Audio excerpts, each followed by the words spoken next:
Hollis Talmadge does not panic often. He is the kind of man who irons his shirts twice and returns calls before noon. He has a corner office in a building his company owns outright. He has 3 assistants and a framed photograph of a groundbreaking ceremony on the wall behind his desk.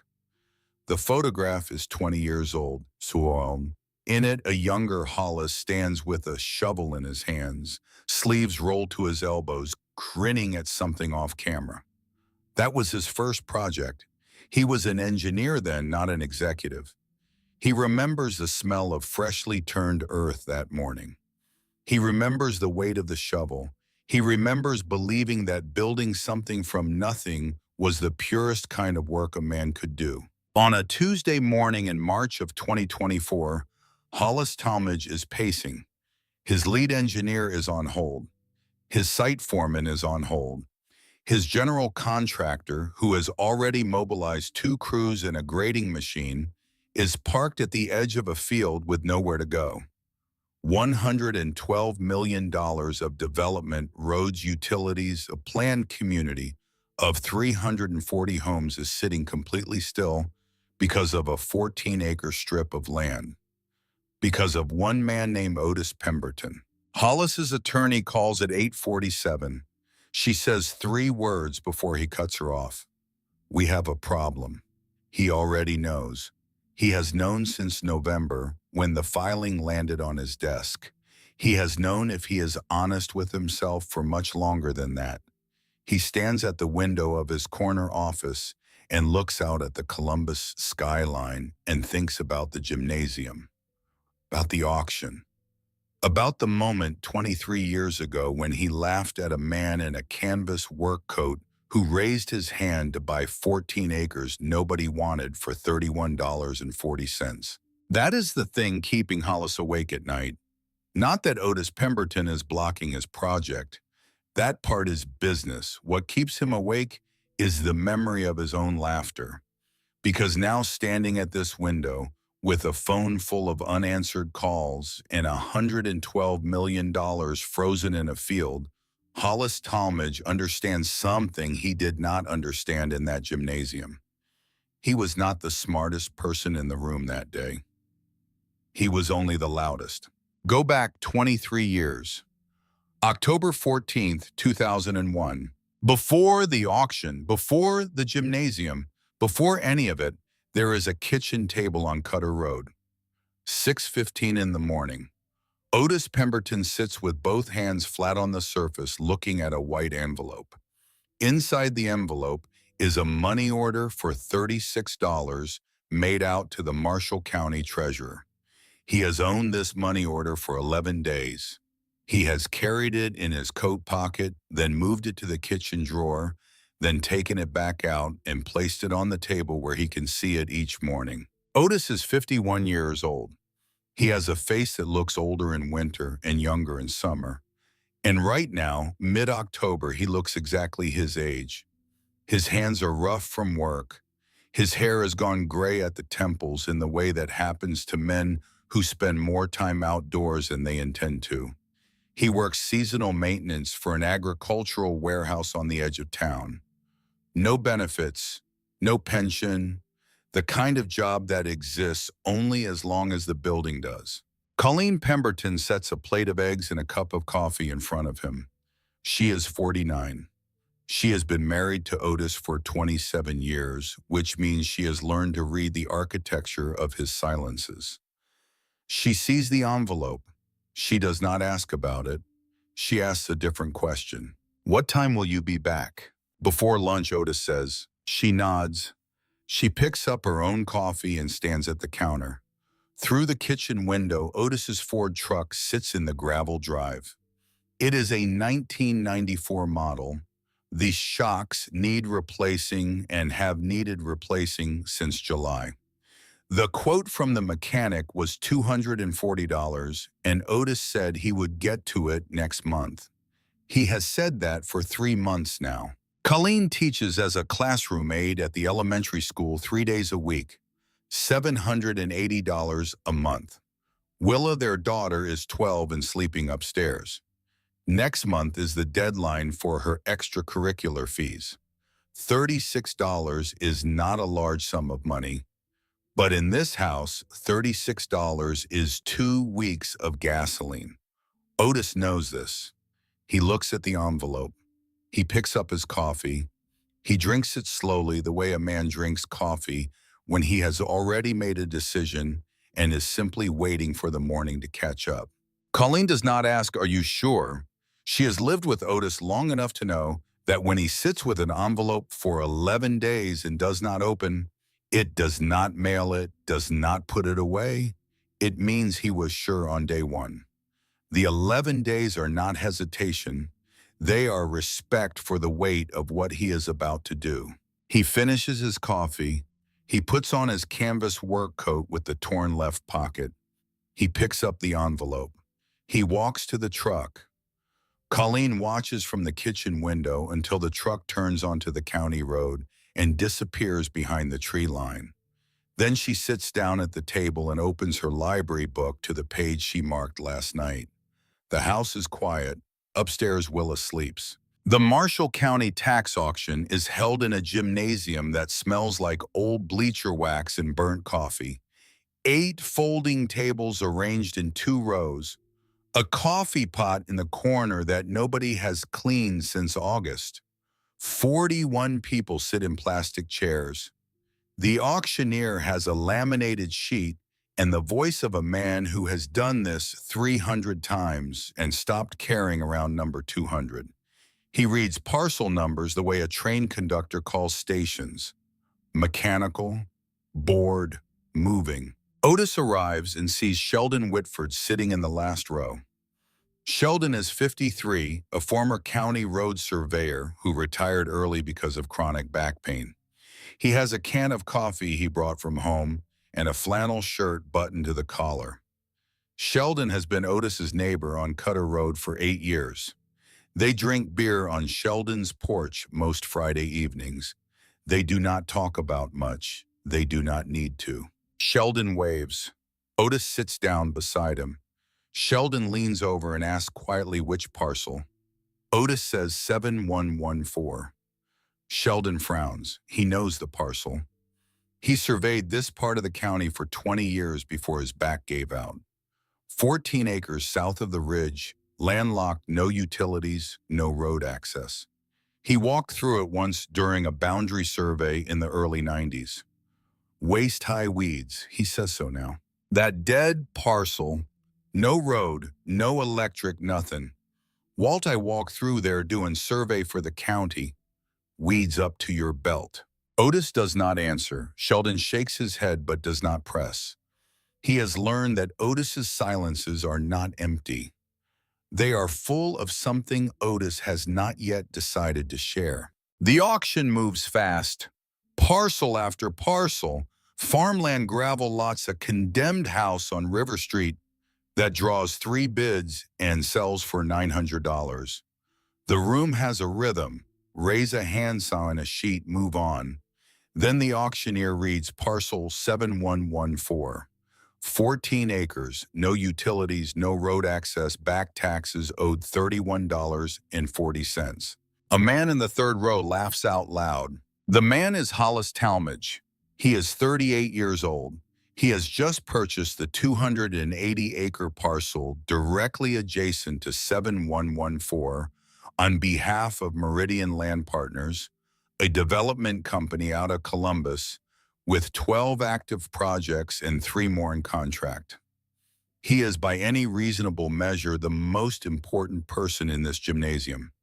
He leans over to the man beside him and says something. The man shakes his head and grins.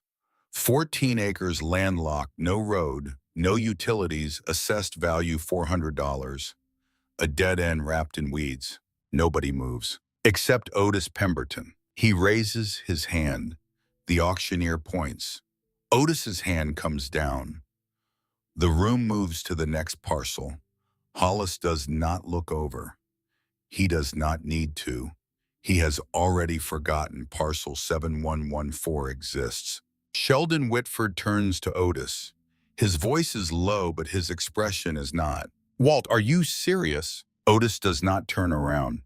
He stands and walks to the registration table at the front of the gymnasium. Sheldon watches him go.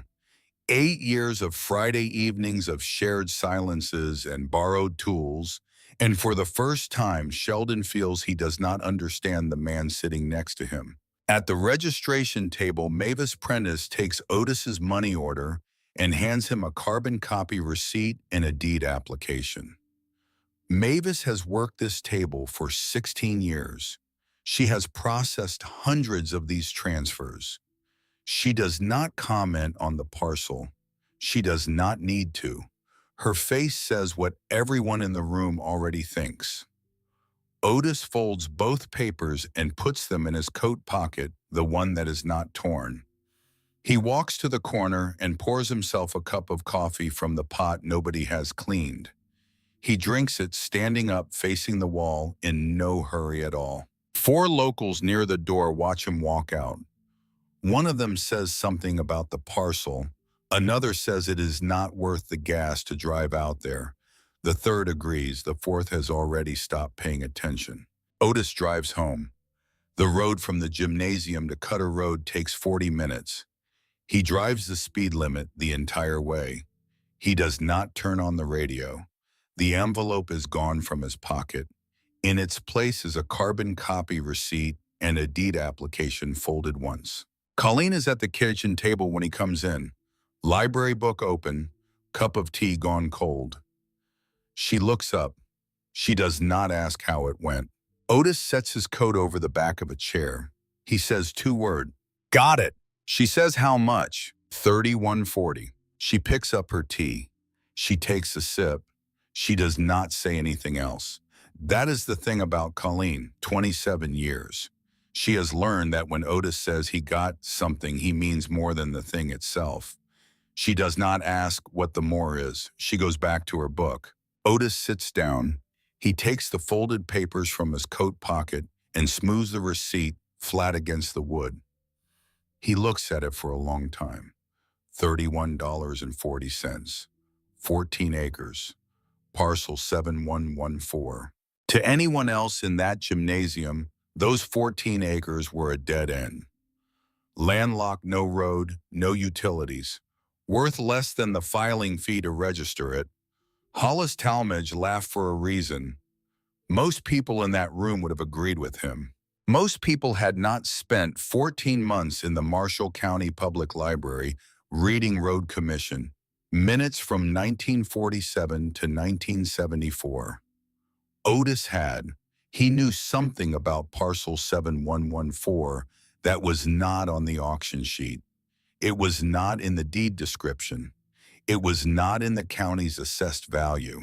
It was sitting in a filing cabinet on the 2nd floor of the county records building in a folder that had not been opened since 1973. He did not tell Colleen that night. He just folded the receipt, put it back in his coat pocket, and hung the coat on the hook by the door. Otis Pemberton had a $36 money order stub and a question nobody at that auction had thought to ask. Why had a county that abandoned a road in 1969 kept filing tax records on it for 4 more years? Nobody in that gymnasium had asked it. Otis already knew the answer. Go back further. January 7th, 1999. 2 years before the auction. 2nd floor of the Marshall County Public Library. 1 table by the window. A thermos of black coffee. A yellow legal pad with nothing on it yet. Otis pulls the first microfiche reel from the drawer and feeds it into the reader. He is not in a hurry. He has never been in a hurry. He has come because of a single line item he spotted in a county commissioners meeting summary from 1961, an entry in the infrastructure budget for a road extension called County Road 7 East. The budget was allocated. The road was never built. But Otis did not find that line item by accident. He found it because he had been looking for exactly that kind of gap for nearly 2 years. In 1997, Otis read a classified listing in the back pages of a neighboring county's newspaper. He read the classifieds every Sunday morning, had done so for 15 years. Not because he was looking for work or selling anything, but because the classifieds told you things the front page did not. They told you who was desperate, who was selling land they did not want to sell, who had died and left behind parcels that nobody in the family understood. The listing that caught his eye was for a 40-acre parcel in Monroe County. The description included a phrase this had never seen before: former road corridor access rights unresolved. He called the number. The seller, an elderly man named Bowen, explained that the parcel sat on top of an old county road corridor that had been abandoned decades ago but never formally transferred out of county ownership. A developer had needed access through that corridor. The parcel sold for $220,000. Otis hung up the phone and sat at the kitchen table for a long time. He did not own 40 acres. He did not own any acres. But he understood for the first time that land could be valuable, not for what it was, but for what ran through it. And he understood that counties, like people, sometimes abandon things without ever truly letting them go. He started visiting the Marshall County Public Library the following month, not because he knew which parcel to look for, because he knew what to look for. Old road corridors that counties had walked away from but never formally conveyed. Gaps between abandonment and transfer. The bureaucratic equivalent of a door left unlocked. It took him 14 months, 4 visits to understand why County Road 7 East was different from the 3 other abandoned corridors he had investigated. The road was first platted in 1952. The survey was completed in 1953 by a state engineer named Hatcher. The corridor was 60 feet wide and ran a clean half-mile from the county road straight through the center of what would later be recorded as Parcel 7114. The Road Commission budgeted construction 3 times between 1953 and 1967. Each time the budget cycle closed without a groundbreaking. In April of 1969, the County Road Commission passed Resolution 44B, formal abandonment of the 7 East Corridor. Otis read it twice. He wrote on the yellow legal pad, abandoned 1969, Resolution 44B. Then he pulled the next reel. The answer was on page 4 of a quarterly property tax summary from October 1973. One line easy to miss listed between a drainage easement and a utility pole setback. The entry read Road Reserve 7 East Corridor, filed by County Road Commission, assessed value $0, owner of record County of Marshall, filed 4 years after abandonment. Otis set down the thermos. In property law, an abandonment is not the same as a conveyance. A road commission can walk away from a corridor and still leave the legal interest alive on the books if it never formally transferred the title to anyone. The commission votes to stop building the road. Fine, but the land under that road does not automatically go to the adjacent property owners. It does not go to anyone. It sits in a kind of legal suspension belonging to the county, in name belonging to no one in practice, until someone files a formal conveyance or a court issues a quiet title order. And if that same commission filed a tax record on the corridor in 1973, even at $0, even with no explanation, then the corridor had not been extinguished. It had been deferred. A deferred interest is not a dead interest. It is a sleeping one. Otis wrote on the legal pad, tax record filed 1973, corridor not extinguished. He circled the words. Then he went home for dinner. That evening, instead of telling Colleen what he had found, Otis walked across the yard to Sheldon Whitford's house. Sheldon was sitting on the porch with a beer. The evening was cold, but Sheldon preferred the porch to the living room. He said the living room made him feel like he was waiting for something. The porch made him feel like he had already arrived. Otis sat in the chair beside him. He did not explain why he had come. He asked a question stripped of all context. Sheldon, you surveyed roads for 20 years. If a county abandoned a road corridor but still filed a tax record on it 4 years later, what would that mean to you? Sheldon set his beer down on the arm of the chair. He thought about it the way he thought about most things, slowly, with his eyes on the middle distance. Means somebody forgot to clean up the paperwork, he said. Or means somebody decided not to clean it up on purpose. A pause. Wind through the trees at the edge of the yard. Why are you asking? Sheldon said. Just curious, Otis said. Sheldon looked at him. Walt, when you say just curious, it is never just curious. Otis smiled. One of the rare times. He stood up and walked back across the yard to his own house. Sheldon watched him go. He picked up his beer and took a long drink. He thought about the question. He thought about parcel 7114, the one Otis had bought at auction. He began to connect the two things in his mind, but the connection was faint, like a road you can see on a map, but cannot find on the ground. He told himself that whatever Otis had found, the land was still landlocked, still worthless, still a dead end. Nobody changed that with a tax record. Sheldon was wrong, but he did not know he was wrong yet. He would not know for 23 years. Otis spread a hand-drawn map on the kitchen table that same night. The map showed parcel 7114 in the center. He had sketched the 60-foot corridor running through the middle of it from south to north, dead straight, connecting to the county road at the bottom edge. Colleen came in from the other room.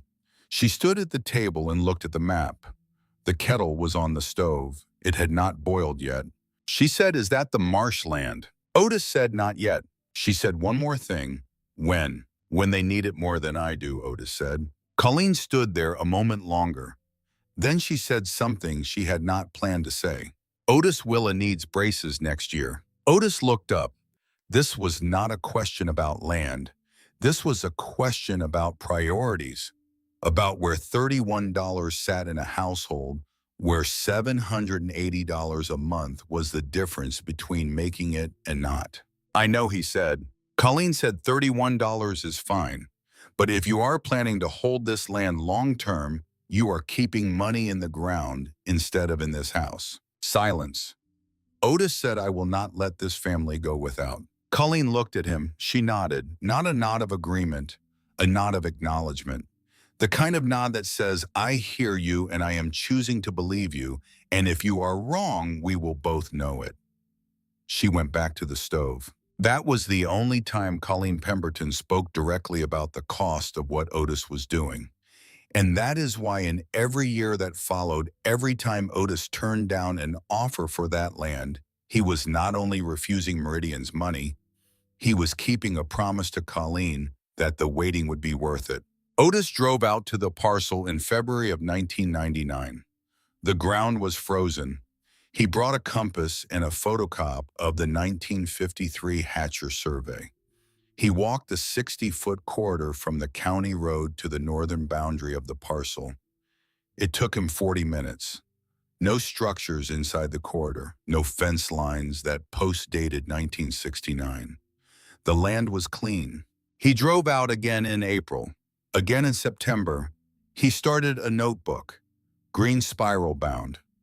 Colleen had left it on the kitchen counter the previous Christmas with no particular reason for giving it. He wrote dates, conditions, coordinates from the survey. Page 1, February 14th, 1999. Corridor clear, no encroachments. Page 2, April 3rd, 1999. Tire tracks on eastern boundary, recent. Page 3, September 11th, 1999. Survey flags on adjacent parcel, new.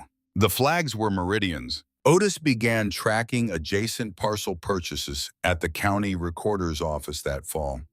Meridian Land Partners, an LLC, registered in Delaware, had acquired the 80-acre Thatcher parcel in Colleen of 1998, the 120-acre Conley parcel in November of 1998, the 80-acre Winslow parcel in March of 1999, And in September of 2000, they filed a letter of intent on the 280-acre Talmadge family holdings.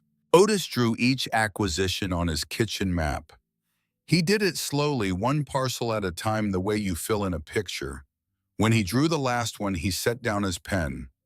The map showed 560 acres assembled on all four sides of Parcel 7114. One developer, one project, one natural access point, the county road at the southern edge. And running from that county road straight through the center of Otis's 14 acres was a 60-foot corridor that the county had never legally given away. No road through that corridor meant no utility easement. No utility easement meant no permits. No permits meant 560 acres of development land was exactly as useful as the bottom of a lake. That night, after Colleen had gone to bed, Otis sat alone at the kitchen table and looked at the map. For the first time in months, he let the doubt in. What if he was wrong? What if in 1973 tax filing really was a clerical error, a bored county employee checking a box that should have been left empty? What if the corridor had been extinguished years ago through some mechanism he had not found? He would be a middle-aged maintenance worker who owned 14 acres of worthless land, laughed at by his neighbors, pitied by his wife. He looked at the green notebook. He thought about Colleen. She never asked, "Are you sure?" and he had always taken that as trust. But now, alone at the table, he wondered if her silence was something else. Not doubt exactly, but the kind of faith that costs something. The kind that requires you to watch someone you love walk toward a cliff and believe without evidence that they know where the edge is. He could not be wrong, not because the evidence did not allow it, but because Colleen's silence had made his certainty into a debt, and Otis Pemberton paid his debts. He closed the notebook. He folded the map inside it. He placed the notebook on the shelf above the kitchen table between two cookbooks nobody had opened in years. He turned off the kitchen light. The trap was set.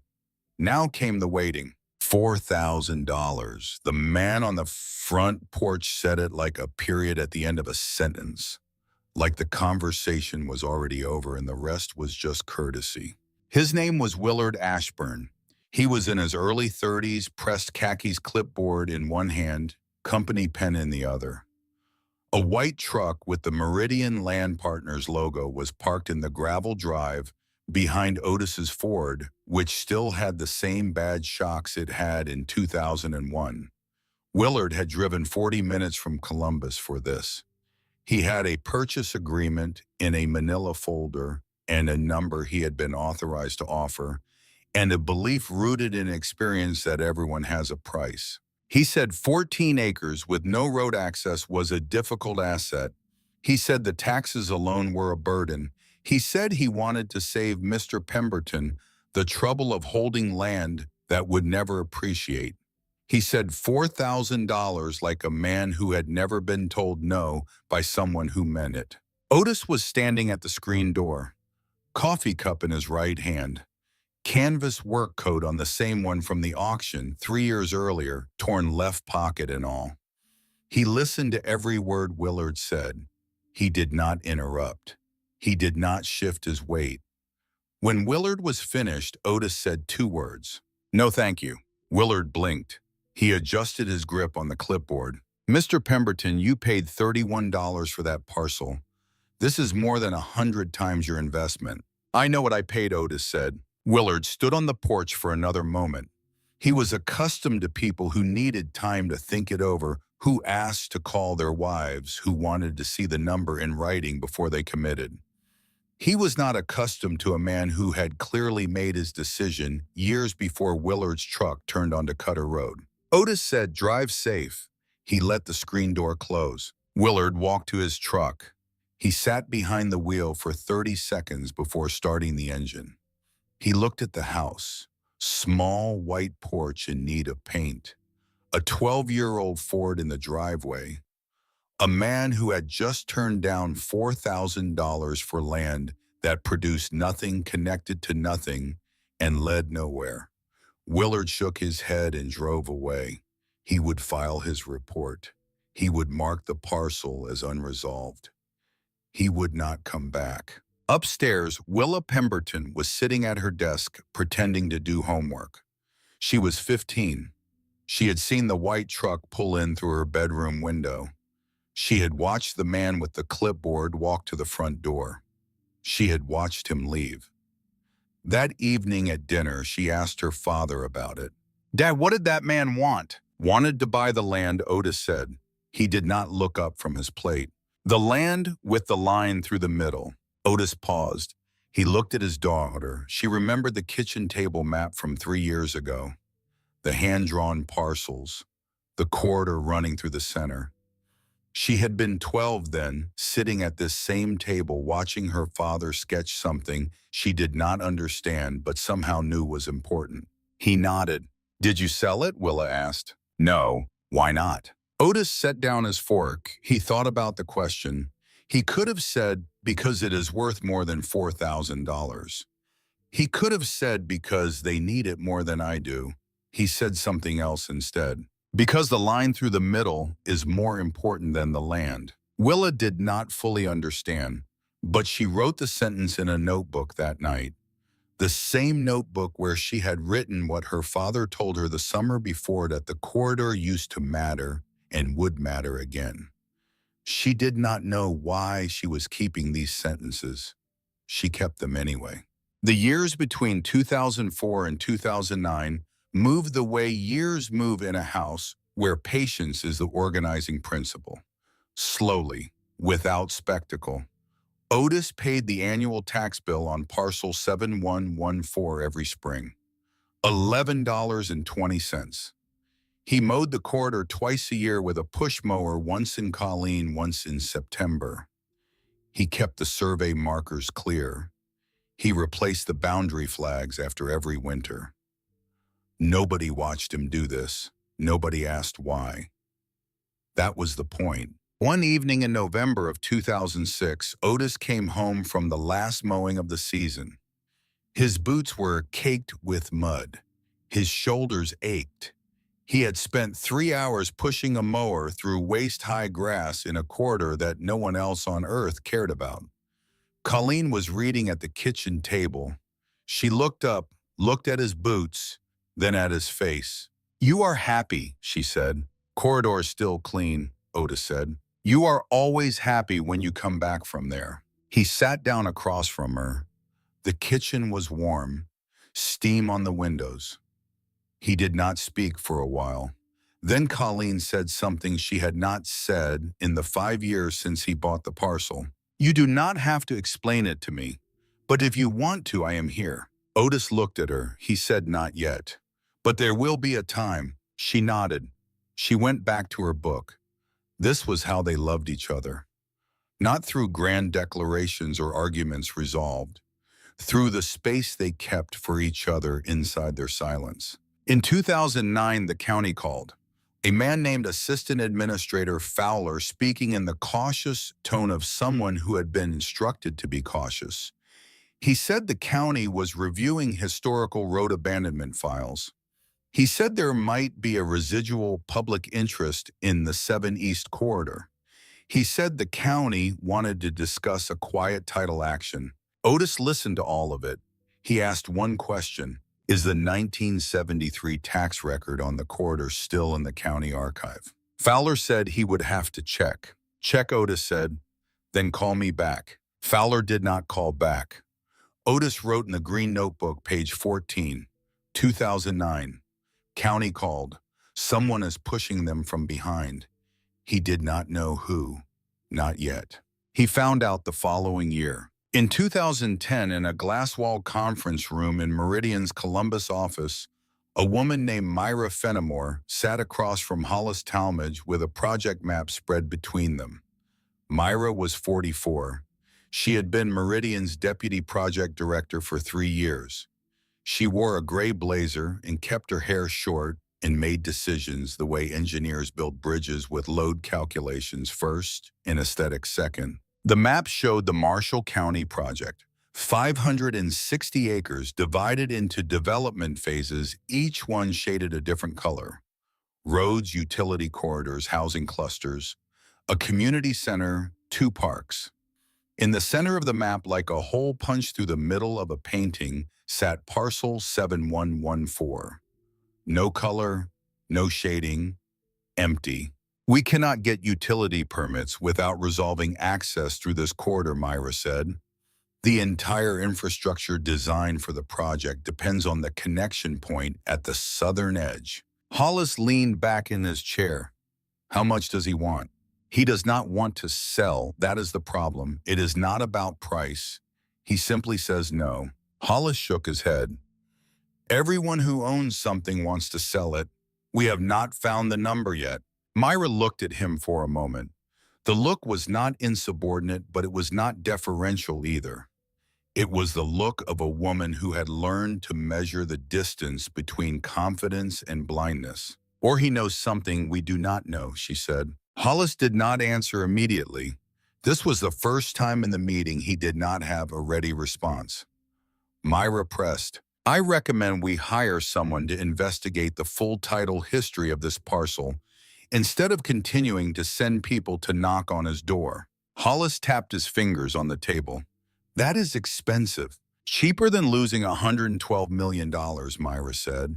He nodded, but the nod was reluctant, and Myra noted the reluctance the way she noted everything precisely and without comment. In 2011, a letter arrived at the Pemberton house by certified mail. Formal letterhead from Meridian's House Department, 6 paragraphs. It referenced Resolution 44B.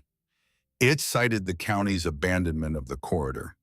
It suggested that parcel 7114 being landlocked and without recorded access might be subject to certain legal interpretations regarding adverse possession of the corridor. Otis read the letter at the kitchen table. Colleen was doing dishes. She did not ask what it said. He folded the letter back into its envelope. He placed it in the green notebook between pages 11 and 12. On page 13, he wrote 4 words and underlined them. They know about the corridor. The next morning, Otis drove to the county recorder's office. He requested a certified copy of the 1973 tax filing. He asked the clerk to stamp it with the date of certification. He placed the copy in a separate envelope, sealed it, and wrote the date on the outside.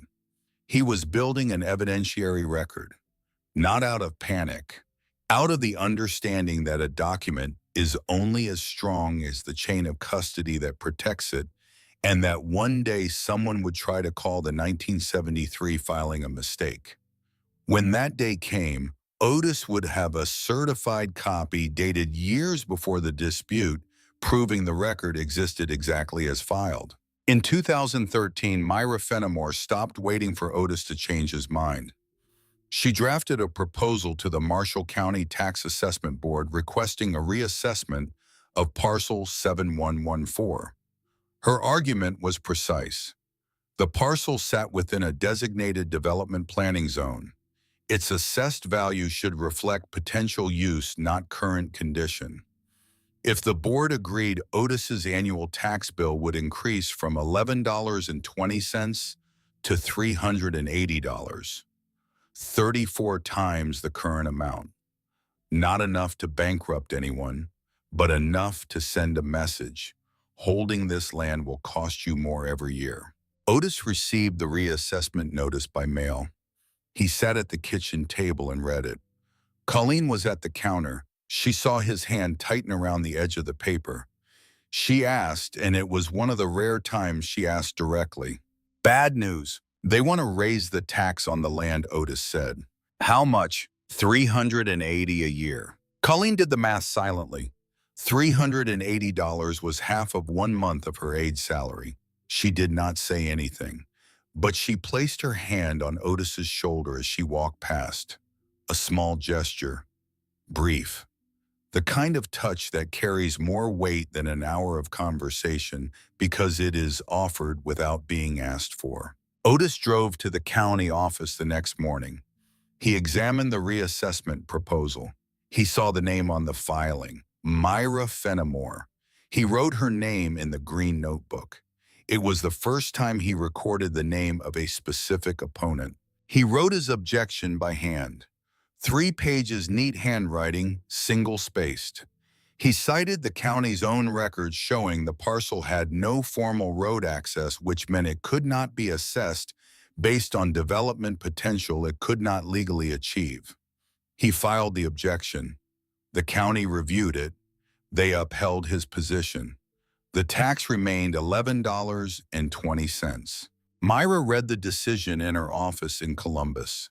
She set the paper on her desk and said to a colleague standing in the doorway he wrote his own objection, no lawyer, 3 handwritten pages, and he won. She sat with that for a moment. Then she picked up the phone and called Hollis. He knows property law better than half our legal department, she said. Hollis was quiet on the other end. Then he said, find out who he really is. He is a maintenance worker at an agricultural warehouse, Myra said. No, Hollis said. He is something else. Hollis called Otis directly in 2014 on a Wednesday afternoon. He had by then spent 2 years on the Marshall County Planning Commission before returning to Meridian as regional director. He spoke with the voice of a man accustomed to having his phone calls returned. He said the county and Meridian had entered a joint planning agreement. He said the project had significant economic value for the region. He said he was prepared to offer $38,000 for the 14 acres. Otis said, I appreciate the call. Mr. Pemberton, there is no road to that land, Hollis said. There will be, Otis said. A pause that lasted longer than either man expected. Hollis said he would follow up. He did not follow up. That evening, Colleen said he called himself. Yes, Otis said. That means he is worried. Yes, a silence. Then Colleen said something that changed the shape of the conversation. Changed the shape of everything between them, though neither of them raised their voice or left their chair. Otis, I read the green notebook. Otis stopped. He looked at her across the table. The other night, Colleen said, page 1 through page 13. She waited. Otis did not seem angry. He did not seem surprised. He seemed like a man who had been waiting for this moment without knowing he was waiting for it. What do you think? He said. I think you are right, Colleen said. And I think it will be a very long time before this is finished. It might be, Otis said. I will be here, Colleen said. She did not nod. She did not stand up. She did not go back to reading. She sat across from him at the kitchen table with the green notebook lying between them, like a contract that had never needed signing, and they were silent together. Not the silence of people who have nothing to say, the silence of people who have said everything that needs saying. From that evening forward, something shifted. When Otis came home from the parcel with muddy boots, Colleen no longer simply looked at him. She gave a small nod, almost imperceptible, but he perceived it. It was the nod of a woman who had read every page and understood every entry and chosen with full knowledge to stand exactly where she was standing. In 2012, Willa Pemberton came home from law school for Thanksgiving. She was 23, second year, still undecided on a specialty. She saw the green notebook on the shelf above the kitchen table in the same spot it had occupied for 13 years between cookbooks no one opened. Dad, is that notebook still there? She said. Still there, Otis said. You are still waiting. Otis looked at his daughter, 15 when she wrote his words in her school notebook. 23 now studying law, he said something he had never said to anyone. Do you want to read it? It was the first time he offered to let someone inside the notebook. Willa sat at the kitchen table and read every page, every date, every observation. When she finished, she was quiet for a long time. Then she said, you need a lawyer, Dad. Otis said, I need my lawyer. Willa understood. She registered for property and easement law the following semester. Otis never told his daughter he wanted her to represent him. He never asked. He just left the notebook on the shelf within reach through every holiday and every visit for years. The invitation was the presence of the book. The acceptance was Willa's choice to reach for it. She passed the Ohio bar in 2014. She spent the next 10 years practicing property and easement law for a firm in Columbus. 10 years of reading exactly the kind of documents sitting in her father's green notebook. In 2019, Garland Kincaid came to the house. Three-piece suit, leather briefcase. He introduced himself as Meridian's senior counsel. Otis poured him a coffee. They sat at the kitchen table, the same table where the notebook lived, where the map had been drawn, where Colleen had said, "I will be here." Kincaid opened his briefcase and removed a single sheet of paper with a number on it. $114,000 for 14 acres that had cost $31.40 at auction. Otis looked at the number. He did not touch the paper. "I am not interested in selling," he said. Kincaid delivered the speech he had prepared. No road access, corridor abandoned in 1969. No legal basis for development or leverage in any proceeding. Meridian's title attorneys had reviewed the record. "All of it," Otis said. "Every filing," Kincaid said. "Then you know about the 1973 tax record." 3 seconds of silence. 3 seconds in which Garland Kincaid's face told Otis everything he needed to know about how that conversation had gone in Meridian's legal department. "That record is a clerical anomaly," Kincaid said. "It does not constitute a legal interest." "That is one interpretation," Otis said. Kincaid closed his briefcase. He said he would be in touch. He left the coffee on the table untouched. He walked to his car. He called Hollis from the driver's seat before he reached the end of Cutter Road. "He knows about the 1973 filing," Kincaid said. Silence on the line. "How long has he known?" Hollis said. "I believe he knew before he bought the parcel," Kincaid said. Hollis hung up. He sat in his corner office alone. The framed, groundbreaking photo was behind him. The Columbus skyline was in front of him. And somewhere in between, in a kitchen on Cutter Road, a man in a canvas work coat had just looked at $114,000 and said no, and Hollis finally understood why. Otis Pemberton had not bought 14 acres of worthless land. He had bought the only lock on a door that Meridian could not walk through without his permission. And he had bought it 20 years before Meridian realized the door existed. In the winter of 2021, Otis Pemberton was 71 years old. He had mowed the corridor 44 times.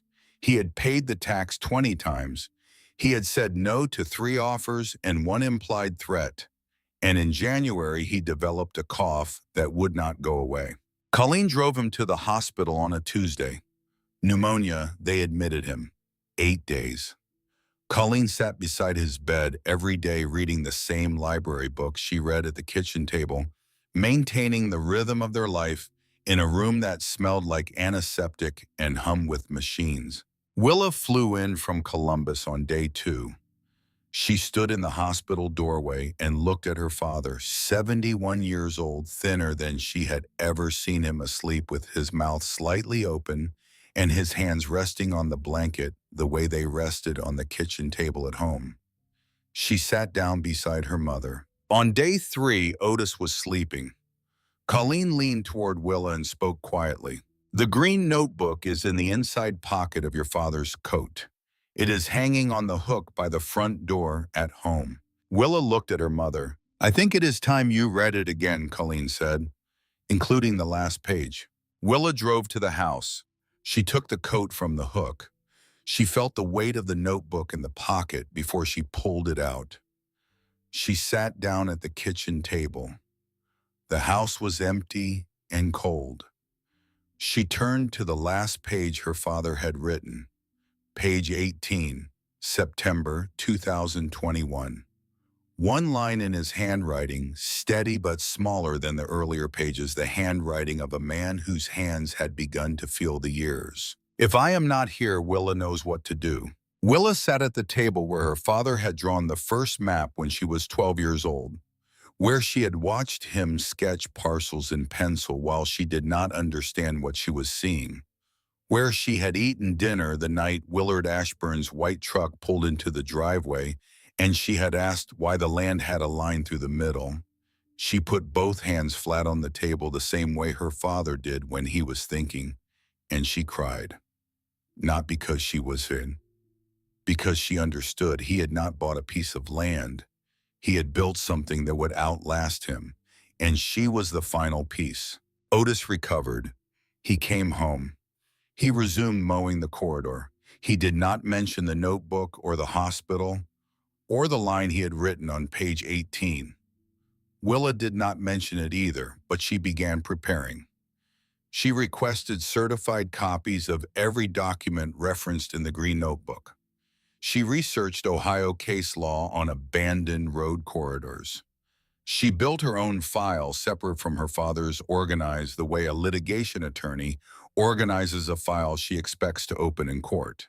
In the fall of 2023, Myra Fenimore sent a memo to Hollis Talmadge.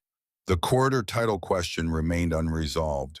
Permit applications for the Marshall County project were stalled at the county planning office. The project had grown to $118 million. The memo recommended formal legal escalation. Hollis called his lead attorney. The attorney said they needed to pursue the abandonment claim in circuit court or write off the project entirely. $118 million or nothing. File the claim, Hollis said. Myra wrote the legal strategy. She selected the attorneys. She assembled the 62-page brief. She was the architect of the lawsuit that would land on Otis Pemberton's doorstep. She did not enjoy it, but she was built for it. The filing arrived at the Pemberton house in November of 2023. Meridian Land Partners versus Marshall County. INRI Parcel 7114. A formal claim of abandonment and extinguishment of the 7 East Corridor. Otis read it at the kitchen table. He turned to the Green Notebook and made a short entry. Then he picked up the phone and called his daughter. They filed, he said. Willa was quiet for a moment. Then she said, "When is the hearing?" March, Otis said. "I will be ready," Willa said. She was 35 years old. She had spent 10 years reading exactly this kind of document in exactly this kind of case. She had been preparing without knowing she was preparing since she was 12 years old, since the night she watched her father draw a line through the middle of a map and asked what it meant. Meridian did not know that the most dangerous opponent they would face in that courtroom was not the 74-year-old man who had mowed a corridor for 23 years. It was the woman he had quietly shaped into the exact instrument this moment required, not by telling her what to do, by leaving a Green Notebook on a kitchen shelf within reach for 23 years and trusting her to reach for it. Otis Pemberton's phone rang on a quiet morning in February of 2024. He was sitting at the kitchen table with the cup of coffee that had gone lukewarm. The house was still. February light came through the window at a low angle and fell across the table in a narrow band that did not quite reach the Green Notebook lying beside his cup. Unknown number. Otis picked up the phone. Garland Kincaid spoke first. His voice had the rehearsed steadiness of a man who had practiced this call in his car before dialing. "Mr. Pemberton, Meridian is prepared to make a final offer, $190,000, all cash. 30-day close." Otis said no. Mr. Pemberton, Kincaid began. "I will have my daughter call you back," Otis said. He hung up. He sat with the phone in his hand for a moment. Then he called Willa. She answered on the second ring. He could hear traffic in the background. She was driving to her office in Columbus. They called again, Otis said. 190,000. "Do you want to sell?" Willa said. Otis was quiet. Then he said, "Do you think I do?" Willa laughed. It was a rare sound. It came from the same place Otis's rare laughter came from, somewhere deep in private, and it meant the same thing his did. That the question was absurd, and the answer had been settled long ago. "I will be there Saturday," she said. Otis hung up. He walked into the kitchen. Colleen was at the counter slicing bread for toast. He said Willa will be here Saturday. Colleen did not ask why. She opened the cabinet and took out a third cup. She set it on the shelf beside the other two ready, as if she had been waiting for the morning when 3 cups would be needed again. Willa arrived Saturday afternoon. She carried a leather bag she had not owned the last time she visited. It was the kind of bag lawyers carry when they expect to work through a weekend. She set it on the kitchen table and began removing documents. The original deed, the Hatcher survey, the abandonment resolution, the 1973 tax filing, the certified mail letter from 2011, Kincaid's business card, and the green notebook. She arranged everything in order. 23 years of evidence laid out on a kitchen table that had held report cards, holiday meals, a hand-drawn map, and a marriage that communicated more through silence than most marriages communicate through speech. Colleen set a pot of tea on the counter. She did not interrupt. Willa read for 40 minutes. She turned pages slowly, making notes on a legal pad with a pencil that she sharpened twice. When she reached page 9 of the green notebook, she stopped. She read it again. She looked up at her father, who was standing at the window with his coffee, looking out at the yard the way he always looked at things he had decided about.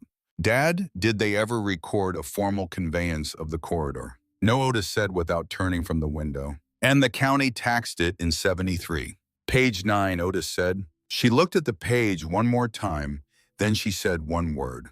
"Good." On Sunday, Willa drove to the Marshall County Recorder's office. She had a list of documents she wanted to verify against the originals in her father's collection, but she was also looking for something Otis had not found. Not because he had missed it, because it did not exist when he was looking.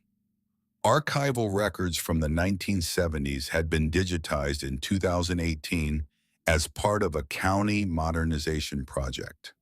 Scanned pages that had been buried in storage boxes for decades were now searchable by keyword. Willa typed Road Commission minutes into the search field and filtered by year. 1970, 1971, 1972. She found it in the minutes of a Road Commission meeting from August of 1971. A single paragraph recorded in the clipped language of municipal bureaucracy. Commissioner Harding moves to retain interest in the 7 East Corridor for potential future use.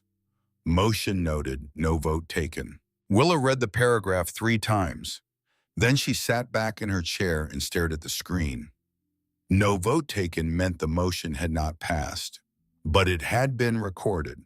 And 2 years after that motion was noted, someone in the same commission had filed a tax record on the corridor. The same corridor the commission had officially abandoned 2 years before the motion. The same corridor they had continued to treat on paper as something the county still held. This was not a clerical error. This was a breadcrumb trail left by a commissioner who wanted to keep a door open without drawing attention to it. And 2 years later, someone in the tax office had followed that trail and filed the record that Otis Pemberton found on a microfiche reel in 1999. Willa called her father Sunday evening. Her voice was different, not louder, steadier. The voice of someone who has just found the final piece of something they have been building for years without knowing what the finished shape would look like. "Dad, you were right," she said. "From the beginning." Otis was quiet, then he said, "Call Kincaid in the morning." Monday morning. Willa identified herself to Garland Kincaid as Otis Pemberton's attorney and daughter. She said her father was declining the offer. She said Meridian should expect a formal response to the abandonment claim filed in Marshall County Circuit Court the previous November. Kincaid said Meridian's position was supported by 35 years of legal precedent on abandoned road corridors. "We will need to verify that against the 1973 filing," Willa said. Kincaid said the filing was a clerical anomaly with no legal weight. Willa said, "I am glad you have that position in writing." She hung up. In Columbus, Myra Fenimore received the news within the hour. She pulled Willa Pemberton's professional record, 10 years of property and easement litigation, specialty focus on disputed right-of-way claims. Myra picked up her phone and called Hollis. His daughter is his lawyer. She specializes in exactly this area of law. Hollis did not speak for several seconds. Then he said, "Did he plan this from the beginning?" "I am starting to think he did," Myra said. Hollis said, "Prepare the strongest brief we can build. We cannot lose this." 62 pages, Myra said. 4 attorneys, title expert. "Do it," Hollis said. But when she hung up, Myra sat at her desk for a long time. She thought about Otis Pemberton, a maintenance worker who mowed a corridor with a push mower twice a year for 23 years, who taught himself property law in a public library, who wrote a 3-page handwritten objection to a tax reassessment and won, who never once raised his voice or hired an attorney because he was raising one at his kitchen table. She thought, "I respect that." Then she opened her laptop and continued assembling the case against him. The morning of March 19th, 2024. Otis put on the canvas work coat. It was the same coat he had worn to the auction in 2001. The left pocket was still torn. Colleen had offered to mend it twice over the years, and both times Otis had said no. He did not explain why. She did not ask again. Colleen stood at the front door. She straightened his collar. It was a gesture she had performed thousands of times across 50 years of marriage. Small, automatic, and active care so embedded in muscle memory that her hands moved before her mind gave permission. "Drive safe," she said. The same 2 words she had said the morning of the auction. October 14, 2001. Otis recognized them. He looked at her. She smiled. The smile held everything in it. The $36 envelope. Hollis Talmadge's laughter in the 3rd row. The green notebook she had read at midnight and never mentioned until the night she said, "I will be here." The morning she asked about Willa's braces and Otis promised the family would not go without. 23 years compressed into 2 words and a smile. Otis drove himself to the Marshall County Courthouse. He walked into the hearing room and stopped. In the back row of the gallery, sitting in the corner with a feed store cap on his knee, was Sheldon Whitford. 76 years old, white beard, thinner than the last time Otis had seen him, which had been 3 months ago at the hardware store, where they had stood in the parking lot for 10 minutes talking about nothing, the way old neighbors talk about nothing. Otis had not told Sheldon about the hearing. He had not told anyone except Willa and Colleen. Sheldon looked at Otis. He gave a single nod, slow and deliberate. The nod of a man who had driven 40 minutes to sit in a courtroom and say nothing because his presence was the only thing that needed saying. 23 years ago, on a porch with a beer, Sheldon had said, "I believe you, but I do not understand you." Today he was sitting in a hard wooden chair under fluorescent lights. That was his answer. Otis nodded back. Neither man spoke. Otis walked to the front of the room and sat beside Willa. The hearing room was small, fluorescent lighting, a table that needed refinishing. Judge Perry Darnell presided. He was 62, silver-haired, known in county legal circles for his favorable disposition toward economic development projects. Both sides knew his reputation. Meridian's attorneys expected it to help them. Willa expected it to make her victory more convincing. Meridian's legal team occupied one side of the table. 4 attorneys in dark suits. A title expert with a binder of supporting documents. A bound, brief 62 pages printed on heavy stock with a blue cover embossed with the Meridian logo. They cited Resolution 44B. They cited 37 years of passive use. They cited 4 precedent cases from Ohio appellate courts. They spoke for 25 minutes with the confidence of people who had never lost a case, against a 74-year-old man and his daughter. Willa waited until they were finished. Then she placed 3 documents on the table in a single stack. The first was the Hatcher survey from 1953. The corridor 60 feet wide running through the center of parcel 7114. The second was Resolution 44B from April of 1969. The abandonment, Meridian's own exhibit. Willa was using their evidence as part of her case. The third was the 1973 tax filing. Road Reserve 7 East Corridor filed by County of Marshall, assessed value $0. Willa spoke clearly and without hurry. The corridor was abandoned procedurally in 1969, but the county filed a tax record on it in 1973 without ever recording a conveyance to any private party. A taxed interest that was never conveyed is a deferred interest. Meridian cannot claim adverse possession of a corridor they cannot prove was ever legally transferred out of county ownership. My client holds the only recorded deed on the parcel the corridor runs through. Then she reached into her bag and removed a 4th document, a document that was not in Meridian's 62-page brief, a document that none of the 4 attorneys on the other side of the table had seen. The Road Commission minutes from August of 1971. Commissioner Harding's motion to retain interest in the 7 East Corridor for potential future use. Noted. No vote taken. Willa laid it beside the other 3 documents and said the 1973 tax filing was not a clerical anomaly. It was a deliberate action consistent with the motion recorded in these minutes. The county intended to retain its interest. The filing was the execution of that intent. One of Meridian's attorneys started to speak. Judge Darnell raised his hand. The room went silent. Darnell looked at the 4 documents. He read them in sequence. He took 90 seconds. The fluorescent lights buzzed. The court reporter's fingers were still. Willa's hands were flat on the table. Darnell ruled for Pemberton. The words came without preamble, no lengthy analysis, no hedging. The judge said the evidence clearly established that the county had maintained a recorded interest in the corridor beyond the date of abandonment, and that Meridian's claim of adverse possession failed to overcome that recorded interest. He said the corridor remained a deferred public interest under Ohio property law.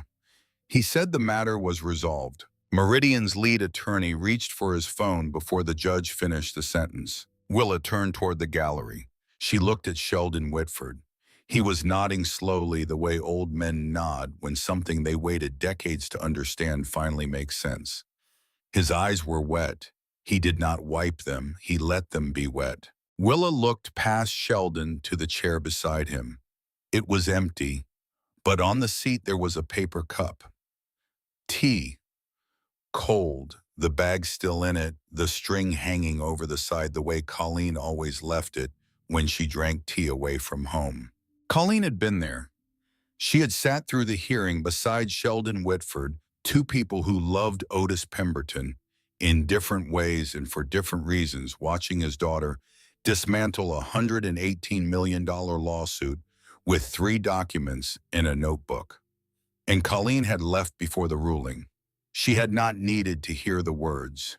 She had known the outcome the way she had known everything about this from the morning Otis came home with the carbon copy receipt to the night she read the green notebook, to the evening she sat across from him and said, "I will be here." She had known, and she had gone home, and she had put the kettle on. The call from Kincaid came 2 days later. He did not offer to buy the parcel. The word purchase did not appear in the conversation. He said Meridian would like to discuss a permanent easement arrangement. His tone was different. The rehearsed confidence was gone. In its place was something closer to practicality. The voice of a man who has accepted a result and is now trying to manage the aftermath. Willa was sitting at the kitchen table. The green notebook was open in front of her. Not to a specific page, just open. as if the book itself needed to be present for what was about to happen. Go ahead, she said. Kincaid said a lump sum easement payment, $150,000, transferable to heirs, full corridor rights in perpetuity. Willa said no lump sum. Kincaid waited. Monthly payments, Willa said. Inflation adjusted. Transferable to heirs and assigns. Starting at $1,400 per month. Kincaid said that was not how easement agreements typically worked. My client has been waiting 23 years, Willa said. He is not in a hurry. A long pause. The kind of pause where a man on the other end of a phone line is calculating not just money but dignity. How much of one he can trade for the other. What his client will accept. What the alternative costs. $1,200, Kincaid said. $1,400, Willa said. Another pause. We will need a week, Kincaid said. You have until Friday, Willa said. Kincaid called Thursday afternoon. He accepted every term. $1,400 a month, inflation adjusted, transferable to heirs, and assigns in perpetuity. For the right to build a road through a 60-foot corridor that had existed on paper since 1953 and had been mowed by hand by one man for 23 years. In Columbus, Hollis Talmadge signed the agreement. Myra Fenimore stood in his office doorway. The light was behind her. Hollis was at his desk, pen in hand, and for a moment the room looked like the photograph on the wall behind him, a man with a tool in his hand, doing the only thing left to do. He won, Myra said. Hollis did not look up. He won in 2001. It took us 23 years to realize it. He signed the last page, set the pen down. Then he said something Myra had not expected, something quiet meant for the room more than for her. I laughed at him. In the gymnasium, I laughed when he raised his hand. Myra did not respond. That is the thing that will stay with me, Hollis said. Myra stepped back from the doorway. In 12 years of working for Hollis Talmadge, she had seen him frustrated, angry, triumphant, exhausted. She had never seen him humbled. She left his office and closed the door. She walked to her own desk and sat down and did something she had never done in her professional career. She did nothing. She sat and thought about a man she had spent years trying to outmaneuver, and she let herself feel the full weight of what it meant that he had outweighted all of them. Willa called her father Thursday evening. They took it, she said. I know, Otis said. Every term, Willa said. Thank you, Willa. He hung up. He walked into the kitchen. Colleen was at the counter. He said 2 words. They agreed. Colleen did not ask for details. She did not ask how much or when it started or what it meant for taxes or inheritance. She turned to the stove. The signing was at the county clerk's office on April 3, 2024. Otis drove himself. He wore the canvas work coat. He signed 4 pages. The clerk notarized each one. He did not shake hands in the parking lot. He did not make small talk. He walked to his truck and sat for a moment with the door open. He pulled the green notebook from his coat pocket. He turned to the last blank page. He wrote in the same handwriting he had used on page 1 25 years earlier, though the letters were smaller now and the pen moved slower. April 3, 2024. Easement signed. $1,400 per month. Corridor confirmed. 23 years. He closed the notebook. He put it back in his pocket. He drove home. 3 days later, the Marshall County Courier ran a brief item on page 6. It mentioned a permanent easement agreement affecting a parcel in the county's northwestern corridor district. It named Meridian Land Partners. It named Otis Pemberton. The item was 4 sentences long. It appeared below a notice about a church bake sale and above a reminder about recycling pickup schedules. Hollis Talmadge read the item in his office in Columbus. He did not comment. He did not call anyone. He set the paper on the corner of his desk and went back to work. The groundbreaking photograph was still on the wall behind him. The younger Hollis in the photo was still grinning. The older Hollis at the desk did not look at it. Four people who had been in that gymnasium in 2001 saw the item in the Courier. One of them remembered laughing. Not one of them said so out loud. Otis came home from the signing in the late afternoon. The light was gold, the kind of light that October and April share when the sun is at the same angle, but the seasons are moving in opposite directions. Colleen was at the kitchen table, library book open, cup of tea. The scene was identical to the evening of October 14th, 2001, when Otis had walked through this same door and said, "Got it." The symmetry was not planned. It was the natural shape of a life lived in the same house, at the same table, with the same person for 50 years. Otis hung his coat on the hook by the door. He sat down across from Colleen. He reached into the coat pocket and took out the green notebook and placed it on the table between them. Colleen looked at the notebook. She reached across the table and placed her hand on the cover. She did not open it. She did not need to read what was inside. She had read it years ago in the dark while Otis slept.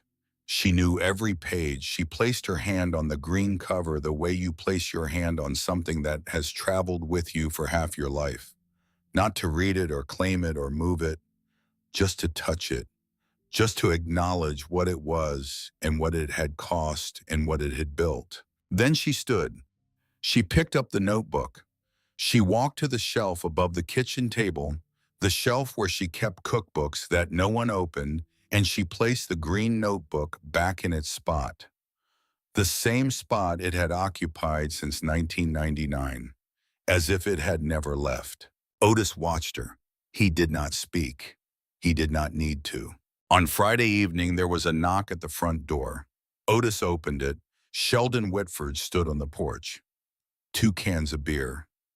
No explanation, no phone call in advance. Just Sheldon, 76 years old, standing on the porch the way he had stood on his own porch hundreds of Friday evenings, except now he was on Otis's side of the yard, which meant something had changed. Otis opened the screen door. They sat in the porch chairs. Sheldon opened both cans and handed one to Otis. They drank in silence for a while. The evening was cool. The yard was dark. Somewhere in the fields beyond the tree line in the direction of parcel 7114, the corridor sat in the darkness. Clean, mowed, markers in place, 60 feet wide and half a mile long, worth $1,400 a month for the rest of Otis Pemberton's life and the lives of his children after him. Sheldon took a long drink and set the can on the arm of his chair. 23 years ago, he said, "I told you I believed you, but I did not understand you." Otis drank his beer. He did not respond. He did not need to. The sentence was not a question. It was the opening of something Sheldon had carried for a long time. "Now I understand," Sheldon said. The crickets were loud. Inside the house, the sound of Colleen in the kitchen. The small domestic sounds of a woman who had spent the afternoon in exactly as she had spent 23 years of afternoons, waiting without appearing to wait, knowing without needing to be told. Sheldon said one more thing, quieter, almost below the sound of the crickets. "I am sorry I did not understand sooner." Otis looked out into the darkness. Toward the land he did not need to see to know was there. 14 acres. A corridor, a filing cabinet, a notebook, 23 years of mornings and mowings in silence. "You are here tonight," Otis said. "That is enough." They sat on the porch and drank their beer. 2 men who had been neighbors for 30 years, who had shared Friday evenings and borrowed tools in long silences, who had disagreed about the value of 14 acres of landlocked land and had never once raised their voices about it. The disagreement was over now. Not because Sheldon had been proven wrong, because Otis had been proven patient. And patience in the end was the thing Sheldon had not understood. Not the land, not the corridor, not the law. the willingness to sit with a decision for 23 years and never waver, to mow a corridor that no one watched, to pay a tax that no one noticed, to say no to 100 times your investment, and then 1,000 times, and then 6,000 times, and mean it every time. That was what Sheldon had not understood. That was what he understood now. Inside the house, Colleen poured tea into her cup. The kettle had boiled and she had let it cool slightly, the way she always did. She carried the cup to the kitchen table and sat down. The green notebook was on the shelf above her, resting between a copy of The Joy of Cooking that had not been opened since 1988 and a spiral-bound collection of church recipes that a neighbor had given her when Willa was born. The notebook fit there. It had always fit there. Among the things a family keeps, not because they use them every day, but because they are part of the architecture of a home, the way a load-bearing wall is part of a house. You do not see it. You do not think about it. But take it out and the whole structure shifts. Colleen drank her tea. On the porch, the murmur of two voices, Otis and Sheldon, the sound of a conversation that did not need many words. On the shelf, the green notebook was still. 23 years of entries in one man's handwriting. A corridor 60 feet wide. A tax record that was not an error. A daughter who chose her career because of a sentence her father said when she was 12. A wife who read every page and never asked a question she did not already know the answer to. A neighbor who came back on a Friday evening with 2 beers and an apology that was 23 years in the making. $31.40. $1,400 a month. For the rest of his life and the lives of his children after him. Some men chase land. Otis Pemberton let the land wait for the world to need it.